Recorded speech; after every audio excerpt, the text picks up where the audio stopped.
My name is Riley Coleman, and I'm 29 years old. 3 months ago, my boyfriend looked me in the eye across my kitchen table and told me I was suffocating him. He didn't shout. He didn't say it in the middle of a fight when people fling words they don't mean. He said it the way you mention a podcast recommendation or an interesting article you saw. Calm, measured, like he'd practiced in the mirror until it stopped sounding cruel and started sounding reasonable. I just feel pressured all the time, Riley, Julian said, setting his fork down like he was closing a deal. You always want to see me, always want to talk in person. I need space. We were sitting in the same 2 chairs where we'd once stayed up until 2 a.m., trading childhood stories and laughing until my neighbors banged on the wall. My apartment smelled like garlic and tomatoes from the pasta I'd made. A candle flickered between us, throwing warm light on his face as he told me very calmly that being my boyfriend felt like having a weight on his chest. I remember watching a bead of condensation slide down his water glass, one droplet, then another, racing toward the ring at the bottom. It was easier to focus on that than on the way my heart had suddenly started pounding against my ribs. Pressured, I repeated, trying to keep my voice flat, because I asked if we could plan something for this weekend. It's not just that, Julian sighed, running a hand through his hair in that way he knew made him look stressed and vulnerable. It's everything. You text me good morning, you check in during the day, you want to see me once or twice a week minimum. It's a lot. I stared at him. We'd been together for nearly 2 years. We met on a dating app matched over a shared love of road trips and obscure documentaries. Within a few months, we were spending every weekend and Wednesday nights together. Friday dinners at his place, Sunday mornings at mine, random Tuesdays, when one of us had a bad day and the other showed up with takeout. Back then, the frequency hadn't seemed like a problem. Back then, he'd called me his favorite person. I thought that's what a relationship was, I said quietly. 2 people you know seeing each other talking, being in each other's lives. I'm not saying I don't want that, he said quickly. I just need it less. Work's been insane and my mom's been calling nonstop and I feel like I can't breathe. Every time my phone buzzes, I feel this pressure like I'm failing you if I don't respond fast enough. If you'd asked me a year ago to describe my life, I would have said it was steady, not glamorous, not tragic, solid in a way I'd earned through careful choices and boring consistency. I pay my bills on time. I know exactly how much is in my savings account. I color code my calendar. I am not chaotic. Apparently, I was overwhelming. I'm not trying to pressure you, I said. I just want to see you. We used to spend weekends together all the time. Lately, it feels like I have to book you 3 weeks in advance. He winced like I'd hit something too close to the truth. That's exactly what I mean, he said.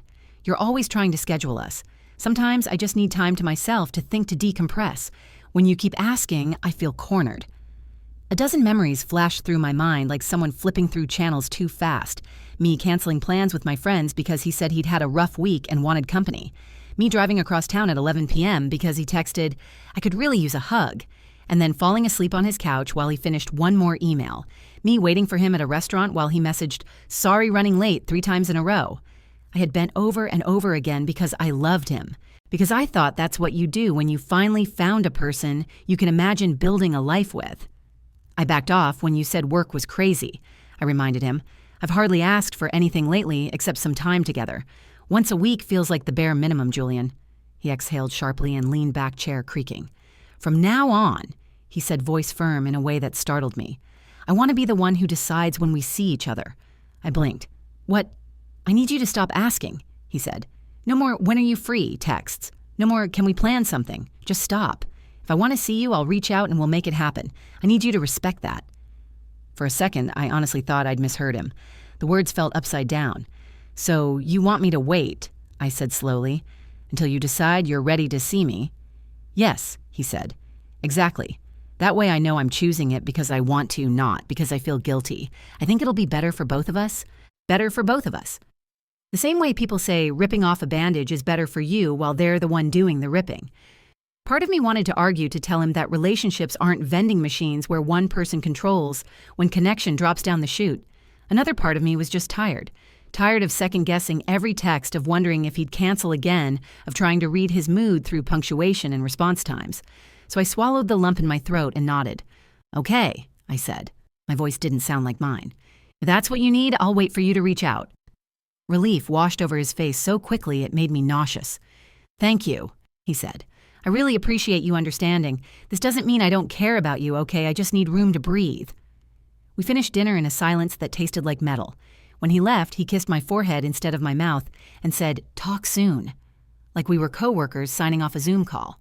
That night, I lay in bed staring at the little gray, do not disturb crescent moon on my phone screen, fighting the urge to send him a simple good night. I didn't. I'd promised. The first few days were the worst. My fingers hovered over his name every time something funny happened at work or I saw a meme he'd like. I kept catching myself composing texts in my head. Saw a dog that looks exactly like you when you're annoyed. My neighbor is playing that song you hate again. I miss you. I sent none of them. Day 3, he texted, "Hope your week's going okay." I stared at it for a full minute before replying, "You too." That was it. No follow-up, no, "Let's grab dinner," just a courtesy check-in with all the depth of a weather report. By day 7, something strange happened underneath the ache. There was a thread of lightness. I wasn't constantly checking my phone, waiting for his dots to appear and disappear. I wasn't rearranging my schedule around his maybe. I went to the gym after work, grabbed drinks with a coworker I hadn't seen in months, spent an entire Saturday deep cleaning my apartment while a podcast played in the background. My life, which had started to feel like it orbited around his availability, began to feel like mine again. On day 10, my phone buzzed at 11 p.m. "Miss you," his text said. I stared at it for a long time, thumb hovering. An older version of me, the Riley who drove across town without hesitation, would have responded in 3 seconds. I waited an hour. "Miss you too," I finally wrote. Then after a pause, I could feel in my chest, "Want to plan something for this weekend." I knew what I was doing. I was testing the rule he'd made, seeing if space still applied when the subject was missing me. His reply came a few minutes later. "I actually have plans this weekend, maybe next week." 3 gray dots appeared, vanished, appeared again, then nothing. I set my phone face down on the nightstand and stared at the ceiling. 2 weeks after our agreement on a Thursday night, my phone rang at 11:15 p.m. "Julian." I almost let it go to voicemail. Curiosity won. "Hey," I said, trying to sound like I hadn't been counting how many days it had been since he'd last suggested seeing me. "Riley." His voice was shaky, in a way I'd never heard. "Are you home?" "Yeah," I said slowly. "Why?" "Can I come over?" he asked. "Please, I need to talk to you. It's important." Every instinct I had screamed to say no, to tell him he'd made the rules and this late-night emergency didn't fit into space. But there was something in his tone, raw, frayed at the edges, that made my stomach twist. "Okay," I said. "Come over." I watched the clock on my microwave tick forward. 11:21, 11:28, 11:32. I counted every minute, every footstep in the hallway that wasn't his. At 11:35, there was a knock at my door.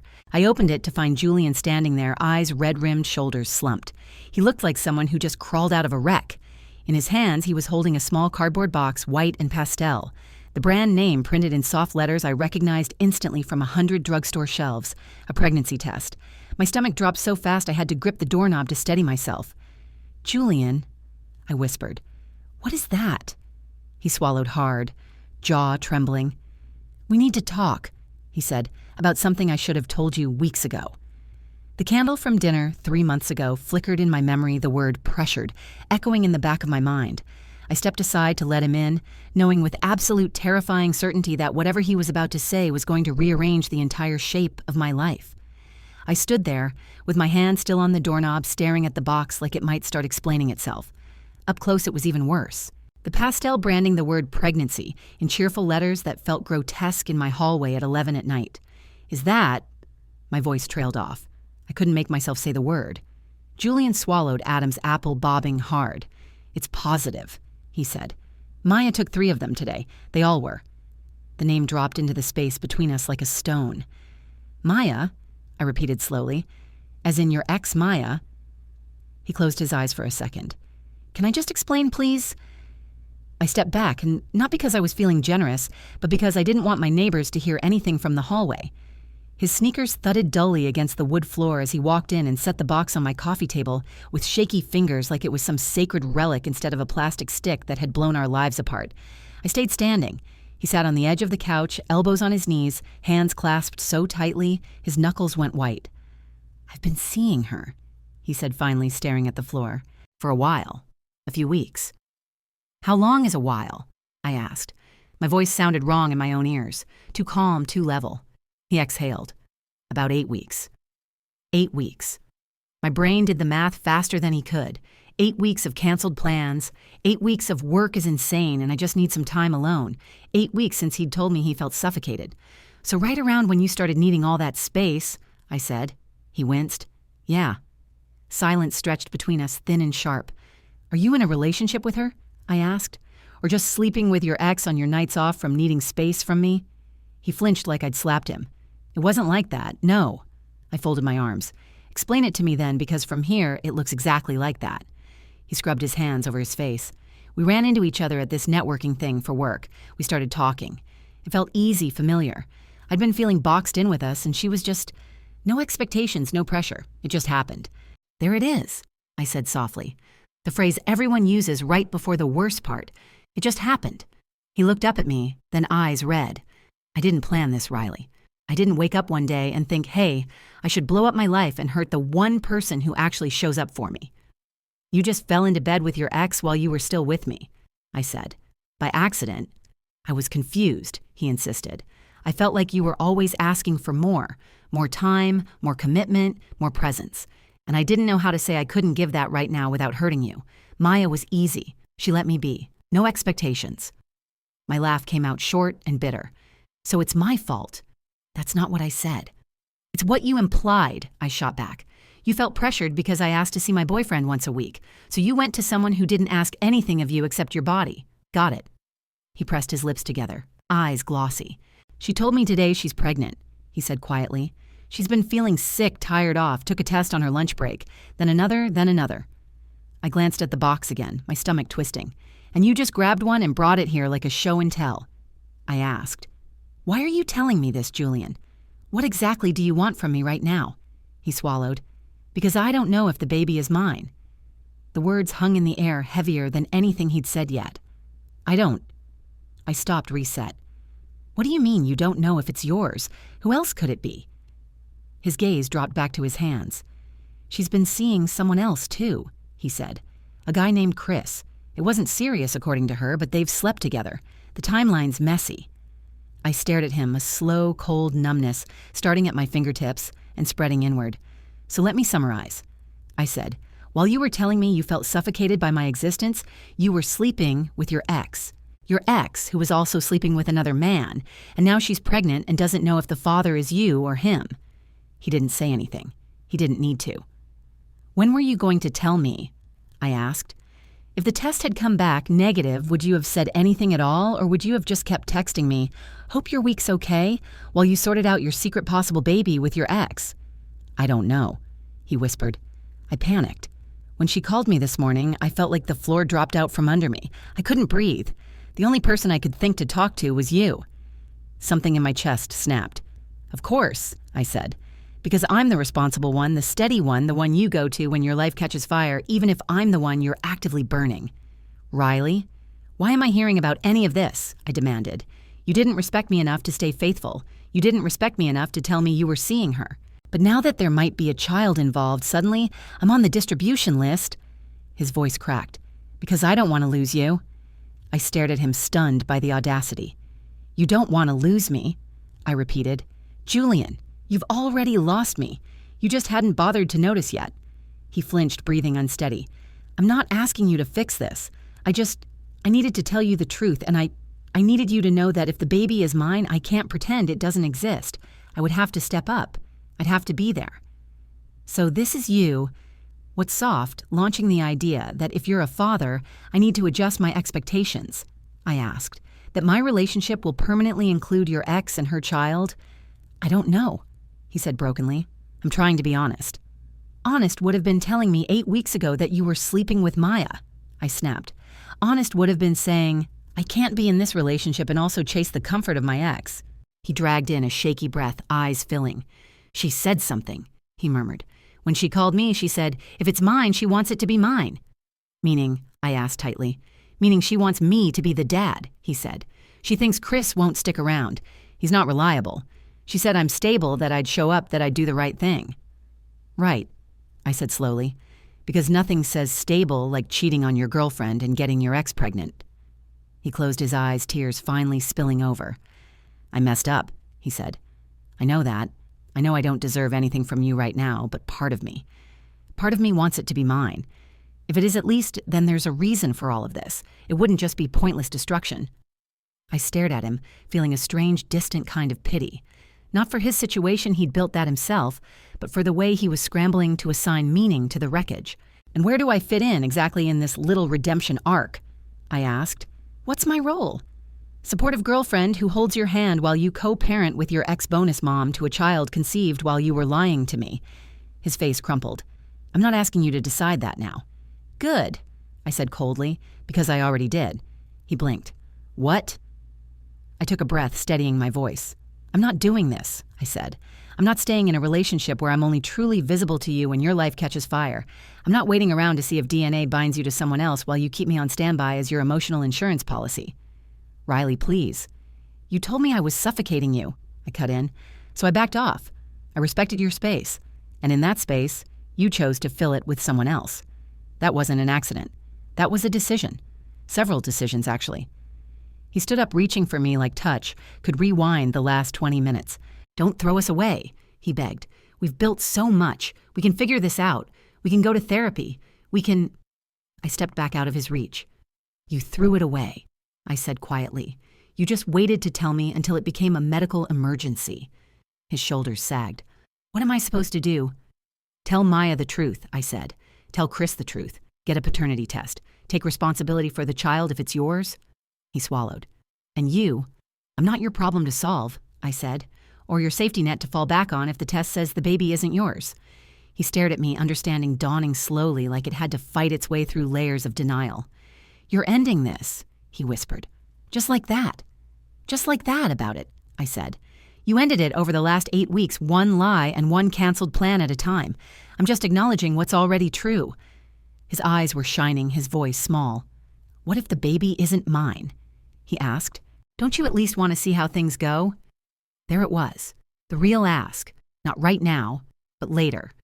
Not stay with me while I'm in crisis, but keep yourself emotionally available in case I come out the other side free and looking for comfort. I felt strangely calm. Of course I want to know the result, I said. I'm human. I'm curious. But wanting to know isn't the same as wanting to sign up for this. His jaw clenched. So that's it. That's it, I said. You need to leave. He stared at me like he didn't recognize me, like I was supposed to crumble to cry to cling. Please, he tried one more time, voice cracking. Don't do this. Don't just kick me out.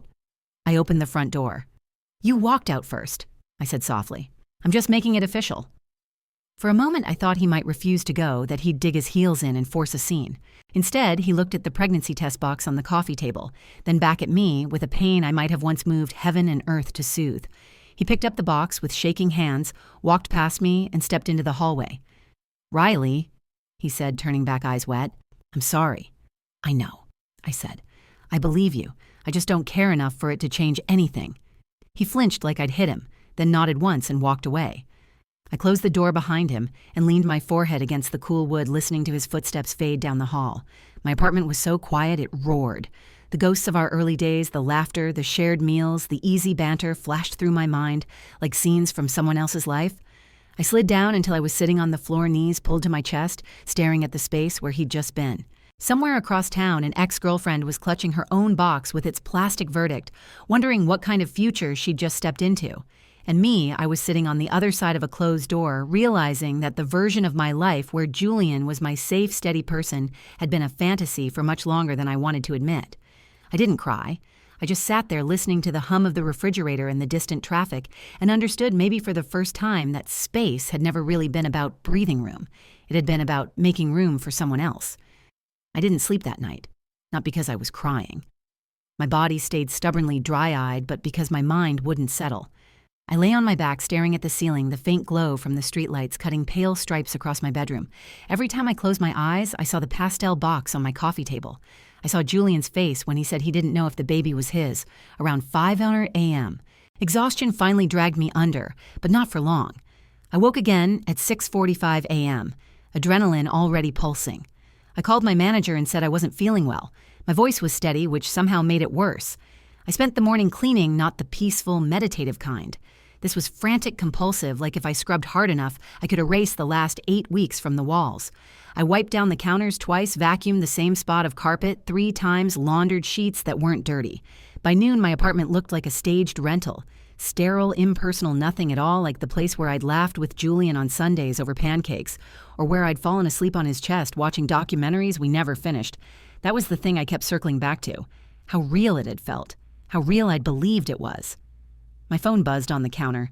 Julian. I stared at the screen until it dimmed, then picked it up. Julian, can we talk, please? It's important. I locked my phone and set it face down. Let him sit with silence for once. An hour later, another buzz. Julian, I told Maya. She wants to meet. She wants us to talk together. I read it twice, disbelief curdling into a humorless laugh. He wanted me to meet her. The woman he'd cheated with. The woman who might be carrying his child. Absolutely not. I walked into my bedroom, set the phone on my nightstand, and left it there. If it wanted to buzz itself into oblivion, that wasn't my problem. I showered, changed into clothes that didn't feel like they hugged my skin too tightly, and forced myself outside. I walked for an hour with no destination, just the need to move to keep from drowning in stillness. When I finally returned home, the phone had 3 more unread messages. I didn't open them not until the next morning, and even then I only did it because the number was unfamiliar. Unknown.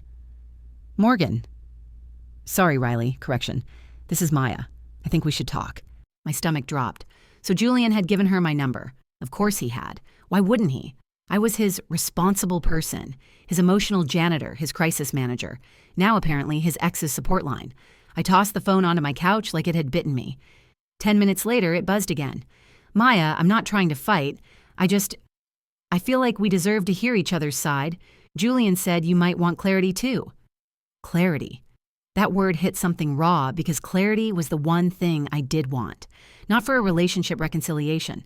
I had no desire to rewind, but for myself, for the part of me that still wanted to understand how this had happened in slow motion, while I was right there thinking everything was fine.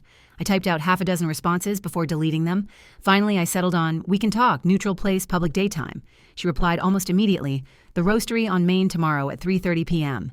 I typed, okay, and sent it before I could talk myself out of it. The next afternoon, I walked into the cafe 5 minutes early. The air smelled like espresso and warm pastries. People talked quietly around me, unaware that 2 women were about to sit down and sift through the wreckage of a man who'd been lying to both of us. Maya arrived late, 7 minutes to be exact. She walked in wearing a soft sweater and leggings, her hair in a loose bun. She was pretty, in a fragile sort of way, the kind of person who always looked like she was one hard gust of wind away from breaking. She spotted me and raised a hesitant hand. Hi, she said as she approached. Her voice was softer than I expected. Hi, I replied, gesturing to the seat across from me. She sat fidgeting with the cardboard sleeve on her cup. The silence stretched until she inhaled sharply. I'm sorry, she said. For a beat, I couldn't respond. Apologies in situations like this were always landmines. Too early, too vague, and I'd feel insulted. Too emotional, and I'd feel manipulated. For what exactly? I asked. For all of it, she said, eyes glistening. I didn't know about you. I mean, not at first. My eyebrow lifted. Not at first. She nodded miserably. When Julian and I started talking again, he said you 2 were basically done, that you were pulling away, that he felt smothered, that he needed space to figure out what he wanted. A bitter laugh escaped me. Of course he did, Maya winced. I'm not trying to defend him. I believed him. We dated before years ago. There were still feelings. It felt familiar, and he made it sound like you were already half out of the relationship. I sat back absorbing that. And when did you find out he was lying? I asked. Her eyes dropped to the table. Last week when I bought the pregnancy tests, he panicked. He blurted everything out. Everything. Well enough. She swallowed. He told me he'd messed up, that he'd hurt you, that he didn't know what to do. I looked at her, trying to reconcile this trembling woman with the villain I'd imagined in my head. So you've been seeing someone else too, I said. She nodded, cheeks flushing. Chris, it wasn't serious. We weren't exclusive, but yeah, that's why I don't know who the father is. And you want the baby, I said quietly. Tears filled her eyes. I think so. I didn't expect this. I wasn't ready for any of it. But when I saw those tests, something inside me just shifted. She took a shaky breath. But I need to know, she whispered. I need to know whose baby this is before I can even begin to imagine the rest of my life. I nodded slowly. And Julian? I asked. She hesitated. He said he'll step up if it's his. He wants to try if it is. Of course he did. He wanted redemption. A narrative that made him the good guy rather than the man who detonated 2 relationships in the name of space. And what do you want from me? I asked. She met my eyes for the first time. I want to understand what happened, she said. Between you two, because I don't want to keep lying to myself about who he is, and I don't want to build a life alone or with anyone else based on half-truths. I studied her for a long moment. She wasn't my enemy. She wasn't the architect of the deception. She was just another person who'd been fed a curated version of Julian Hart. We were fine, I said finally. At least I thought we were. Then he started pulling away, canceling plans, choosing silence over communication. I thought it was stress. I thought it was temporary. I didn't know he was using my patience as cover. Maya's face crumpled. He told me you were too much. My jaw tightened. And he told me you were effortless, I said. No expectations, no pressure. She blinked hard. Like that's a compliment. Exactly, I said. Effortless means he doesn't have to show up. We sat there, 2 strangers connected by the same betrayal, the same man who'd splintered his loyalty and handed us each a piece of the broken thing. After a long moment, Maya wiped her eyes. I'm getting an early prenatal paternity test. They can do it as soon as next week. I nodded. Good. You deserve clarity. She hesitated again. If it's not his, what will you do? A shard of something sharp twisted in my chest. Not pain, just truth. I won't go back, I said. Not to someone who calls my presence pressure. Not to someone who treats honesty like an optional setting. She nodded slowly, relief and sadness mingling in her expression. We talked for almost an hour, not as rivals, not as enemies, as 2 women navigating the fallout of one man's avoidance, fear, and selfishness. When Maya stood to leave, she placed a hand on her abdomen without even noticing. I watched her walk out of the cafe, swallowed by sunlight and traffic. And for the first time since the night Julian showed up at my door, I felt something other than anger or numbness. I felt a shift, a quiet internal click, the beginning of letting go. Nearly 3 weeks passed after my meeting with Maya. 3 weeks of silence punctuated by the occasional text from Julian, most of which I didn't open. 3 weeks of waking up with a strange duality inside me. Part of me felt lighter than I had in months, and another part felt hollow, like someone had carved out the center of my routines and left the edges intact. I kept moving. Work, gym, laundry, grocery shopping, meal prepping, life in its most maintenance mode form. But it felt different now, like a life reassembling itself around a missing shape I no longer wanted back. One evening, my friend Sam came over with takeout and a bottle of wine. He didn't knock. He used the spare key I'd given him 2 years ago, back when we first became close enough to trust each other with emergencies and apartment plants. I brought Thai food, he announced, kicking off his shoes. And before you ask, yes, I got the mango sticky rice because you always pretend you don't want dessert, and then eat half of mine. I let out a breath that might have been a laugh. Terrible accusation, completely unfounded. Sure, he said, hanging his jacket. Anyway, how's my favorite emotionally shell-shocked friend? I shot him a look. You're not helping. I'm aware. He grinned and unpacked the food. Sit, eat, be nourished. You're one missed meal away from making questionable decisions like unblocking Julian. I sat. We ate. We talked about work gossip and office politics. We argued about the best character in a show we were both watching. It was normal. It was easy. At some point, though, the conversation drifted inevitably to the thing we weren't talking about. How long has it been now? Sam asked gently. 20 days. I said before I could stop myself. He whistled softly. Still no word on the test. I shook my head. Maya said it would take anywhere from 10 days to 3 weeks, so it could be any time. And Julian texted me twice today, I said. I didn't read them. Good. Sam nodded firmly. Let him sit in the discomfort he created. I picked at a loose thread on my napkin. It's weird. I don't want to get back together with him. I know that, but I still want to know. I want the result. That's normal, he said. Closure is a powerful drug. I looked down. Does wanting to know make me pathetic? No, he said immediately. It makes you human. You invested in something real. He didn't. The least the universe owes you is clarity. I swallowed. What if it is his? Then that's his life, Sam said. Not yours. And if it's not? He gave me a long look. Still not your life. His voice was calm, certain, grounded. I didn't realize how much I needed to hear that until my eyes stung. He leaned back. When people show you they can only handle love in small, self-centered doses, believe them. Julian isn't built for the version of commitment you offered. That has nothing to do with your worth. I nodded, trying to absorb it. Sam stayed until midnight, and when he left, he hugged me tighter than usual. "You're doing better than you think," he murmured. I wasn't sure if he was right, but I wanted him to be. The paternity test result came on a Friday afternoon. I was walking to my car after work juggling my bag keys and a half-empty water bottle when my phone buzzed with a notification. "Julian, can you please read this? It's important." I stopped in the parking lot, heart thudding. My thumb hovered. Then I opened the message thread for the first time in days. Beneath several unread texts, the newest one sat alone, stark and final. "The baby isn't mine." 3 words, just 3. Simple, clean, clinical. But the impact wasn't. A rush of something hot and cold surged through me. Relief so overwhelming it made my knees weak, followed by grief I couldn't quite name, followed by a quiet, aching release. I stood between 2 parked cars, breath fogging in the evening air, staring at the message. It wasn't his. He wasn't tied to her. He wasn't becoming a father. There would be no co-parenting, no decades of shared holidays or emergency calls or complicated boundaries. And there would be no narrative for him to cling to. No, maybe this happened for a reason. No moral redemption arc neatly tied with biology. He had ruined our relationship for nothing but the thrill of avoidance and nostalgia. My chest tightened, not with pain but with clarity. My phone buzzed again. "Julian, can we talk now that we know? Now that we know?" As if I'd been part of a team waiting for results, as if the outcome created a blank slate rather than exposing the rot already there. I typed back, "No, I'm glad you know the truth. That's all." 3 dots appeared, disappeared, returned. "Julian, please. Just one conversation, one chance." I blocked him before he finished. Not out of anger, out of certainty. The kind of certainty that settles like sediment after months of turbulence. Quiet, heavy, undeniable.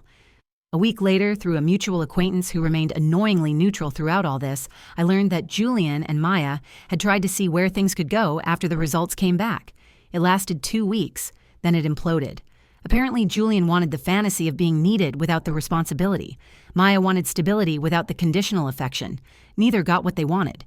She decided to keep the baby and raise it on her own. Chris, the actual father, was supportive but overwhelmed, whatever that meant. I felt an unexpected softness for her. Not pity. She didn't need that, just understanding.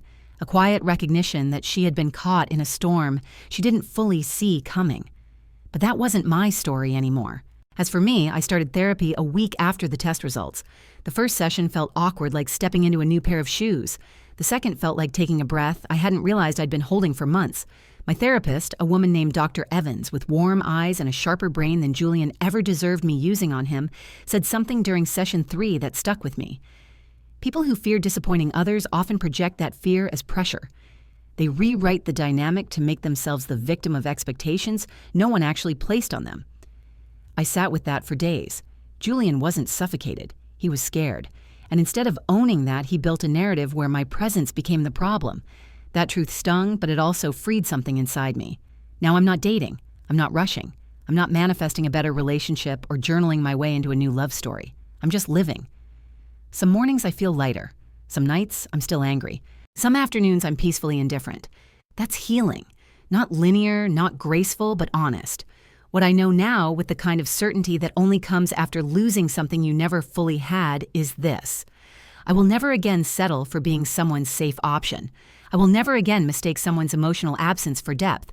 I will never again ignore the small alarms in my gut just because someone swears they care. And I will never ever stay in a relationship where my presence is treated like pressure and my love like obligation. The worst night of my relationship began with a knock on my door and a pregnancy test in someone else's hands. Maybe this story touched something inside you, a moment you lived, a feeling you once carried.